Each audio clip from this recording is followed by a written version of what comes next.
Sa wakas, dumating din. O asan yung service to water? Automatic na sana pag may customer kayo. Ayusin ninyo ang pag-aaral nyo ha. Kung ayaw nyo, matulad lang sa waiter na yun. Ihalo ko lang tong dahon ng samba-samba. Tapos haluin mo ng maigi na parang orange juice. Hi, Kuya Pedro. Ang iingay naman tong mga duwendeng to. Napakatalas talaga ng pandama mo. Sayang lang, namumuhay ka ng parang patapon. Masyado kang swerte sa beto-beto ah. Kung hindi yung pandaraya, siguro may kakaiba kang kakayahan. Anong klaseng pagbibintang yan? Ano ako? May sa demonyo?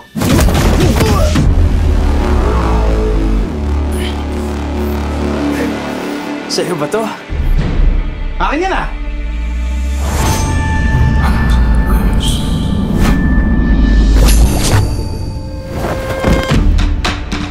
Namunyo ka! Namunyo ka!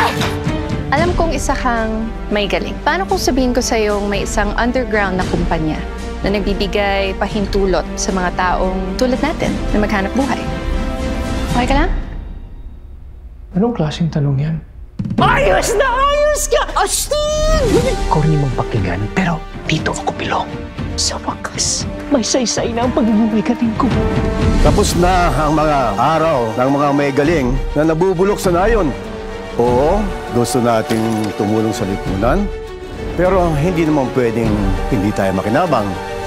Ang kulang ay paggamit ng diwa o life force para manipulahin ang katawan o kaluluwa ng isang tao. Hindi ito likas na masama. Ako po, susubukan ko po.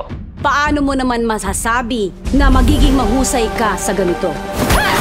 Mahusay po ako makipaglaban. Hindi porket mahusay ka makipaglaban sa pisikal na mundo. Ang ibig sabihin nito ay mahusay ka rin makipaglaban sa dimensyon ng mga kaluluwa.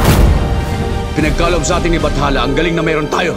Kaya kailangan nating gampanan ng tungkulin natin sa lipunan. Sa'yo tandaan na to. Di sa akin.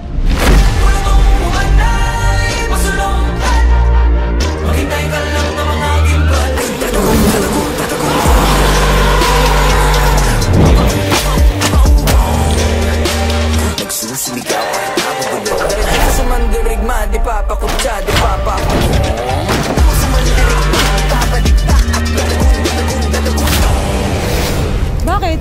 Sino ka ba? Pedro Penduko!